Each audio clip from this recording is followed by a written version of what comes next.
Hi everyone, I'm just adding some bits and bobs to this padded heart journal that I started in the not last video, maybe the video before, but you'll have seen the progress if you've seen my recent videos. So this is what it looked like after sort of it dried. So I made the puppy heart, collaged it with some printable paper that I used that had various designs on, like ledger, vintage ledger and that sort of thing, and then a little bit of music sheet and whatnot, and then added a little bit of fabric washi tape on there. And I wasn't quite happy with the look, so I just, to bring out some of the blue in the heart, I just added some blue around the edge, some blue acrylic, and then that was just a little bit too much, so I then added some gesso, which is brilliant because that toned down some of the shininess of the glue that I'd used. So I think it worked out really well. I'm really pleased with it. I finished off the front cover by adding an envelope. Now I had to, this is actually an A5 cover, and I only had, well, I had some C5 envelopes, so they're the envelopes that are slightly larger than A5, so that you can put an A5 sheet into the envelope, but obviously that's too big to use on the inside cover. So I had to guillotine that down a little bit, and then I stuck that on, and that just nicely covered up all the splashes of paint that I'd managed to create on the inside cover. And also it creates a handy little pouch to put some bits and bobs in. Now the idea behind this journal is to add lots of tiny envelopes and sheets of paper, and to make it really sort of bright and colourful as a bit of an inspiration to draw from.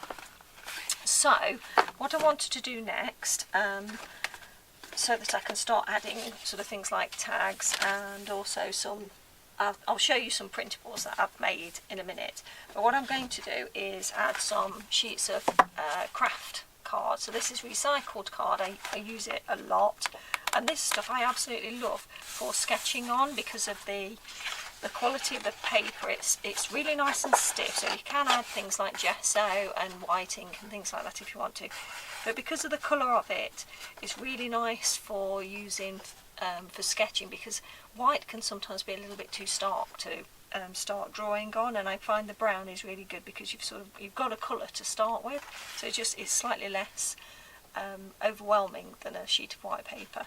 But it's the texture really that's fantastic, and it's absolutely wonderful for pencil drawing, which I particularly like doing. So I'm going to be using this, and I use this in my sketchbooks all the time. This is actually slightly thinner card than I would normally use in my sketchbooks, but I do like it. So I'm going to use my crocodile, and I'm going to punch some holes in this card so that I can just add it into the journal. So I made myself a template. This is just a piece of excuse me, sorry, just a piece of scrap vinyl, floor vinyl, fantastic for making templates with, and I just punched some holes in it where I wanted the holes to go. So I'm just going to grab a couple of sheets. Excuse me, sorry, I'm just coughing there. I'm a bit dry. I'm going to have to go and get a drink of water, I think, in a minute. I don't have any water up here. So I'm just going to punch some holes in, because it's a nice, easy book. I'm going to be able to take pages out and put pages in as I want.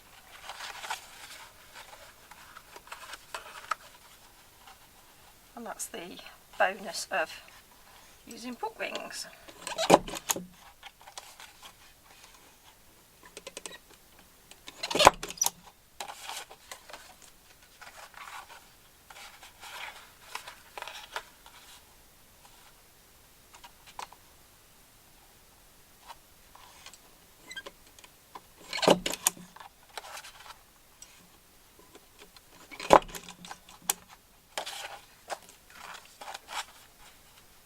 Last few.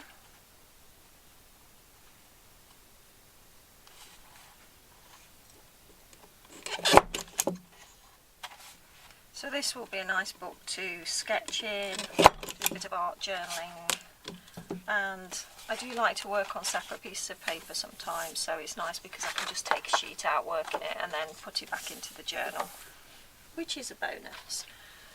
So this will be a nice little book for me to play in. So I'll just take the book rings out. Oh, I didn't need to remove that completely, I'll just take the cover off.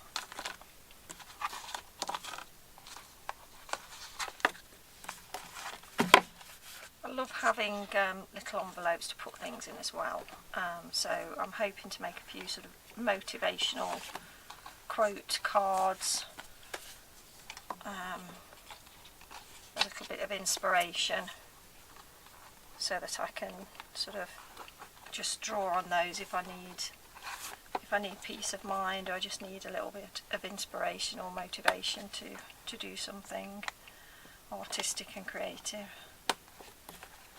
There we go, so that's lovely. So a few pages there, can add as many more as I want to. They're nice chunky book rings, so that's a lovely size. So I'm really pleased with that. I love the way it's turned out. These are the tags that I made in a previous video as well, so I'll probably be using those in here.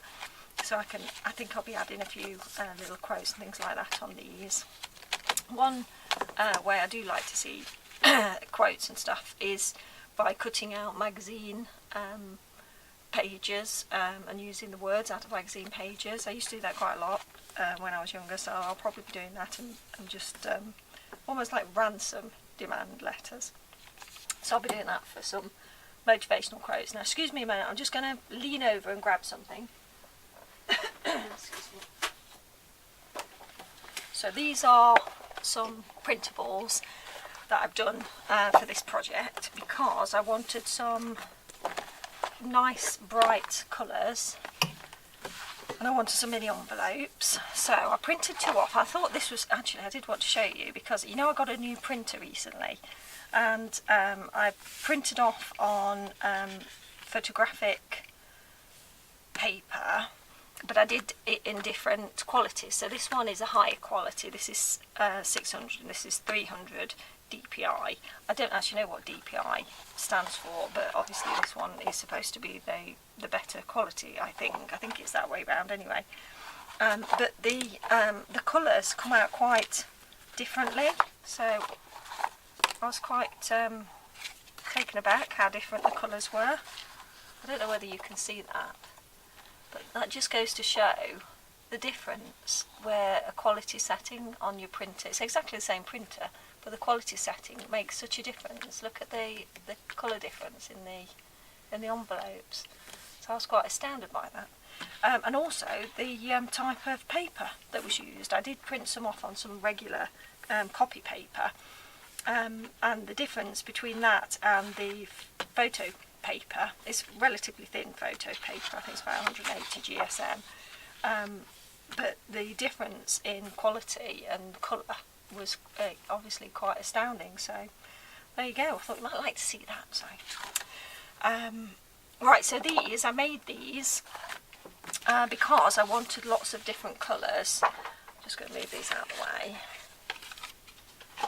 I wanted lots of different colours, and I wanted to coordinate some colours together. So I've actually made some printables with some some little flowers, an envelope, and then some coordinating little paper strips. And what I'll be doing is cutting out some of these strips, because these all go together, and then just layering them up with the flowers. And I just thought, you know, they're so pretty. When you just need a pop of a certain colour, these will be really handy. Just to like, oh, I need a pop of pink, then I'll have it when I need it. So I'll have that sort of pink ready to go. I've got an envelope ready to go, a few flowers in that sort of colour scheme, and I think that'll be really useful. So yeah, so there you go. So I just wanted to show you that, and I'll be making some of these up because obviously there are so many different colours, particularly like this one because it's mixed, and I'll be popping those, I'll be making them up and I'll be popping them in this book, because this is a lovely sort of bright mixed media, anything goes type book, so I'm really looking forward to using it for that. So I thought I would show you that. At some point I'll come back and make up some envelopes and some other projects no doubt with using these, but for now that's just a quick one just to show you the completed book and how easy it was to put together, just because I use the book rings, so it's going to be really nice and easy to put things in and take things out hopefully. So thanks very much for joining me. Just a quick one today. I hope you're having some crafting fun or enjoying getting out and about, like I say, thanks for joining me. If you like my videos, please do give me a thumbs up. I really do appreciate it. And if you aren't already subscribed, do consider subscribing to my channel. And thank you very much to all those people who have subscribed. You're very welcome here, and you know I appreciate every one of you, and every visit that I get is much appreciated. So thank you so much. I can't believe how many subscribers I've got now. A lot of them obviously down to Corn at Cornflower Crafts. But if you're not a subscriber to Corn at Cornflower Crafts, then you need to get over there and see her videos too, because she's absolutely fantastic and she makes some great recommendations, and she's a great supporter of the smaller channel, and that's fantastic. Certainly been a great help to me, so thank you, Corn. I appreciate that. You always get a thumbs up from me. So thanks for joining me. I'll see you in the next video, and until then you have a great time. Bye.